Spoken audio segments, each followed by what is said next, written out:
Run the code online or download from codegive.com, link in the description below. Title: Understanding Access Specifiers in Python, a comprehensive tutorial. Introduction. Access specifiers in Python play a crucial role in defining the visibility and accessibility of class members. They determine whether a particular attribute or method is accessible from outside the class or within the class only. In Python, there are three main access specifiers: public, protected, and private. In this tutorial, we'll explore each of them with code examples to illustrate their usage. Public members are accessible from anywhere, both inside and outside the class. By default, all members in a Python class are public.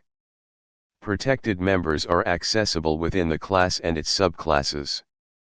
To denote a member as protected, prefix it with a single underscore. Private members are accessible only within the class. To denote a member as private, prefix it with a double underscore.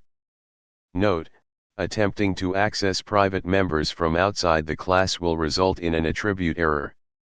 Summary. Understanding access specifiers in Python is essential for designing robust and maintainable code. By using public, protected, and private access specifiers appropriately, you can control the visibility of class members and encapsulate the implementation details of your classes. Keep these concepts in mind while designing your Python classes to enhance code readability and maintainability. ChatGPT.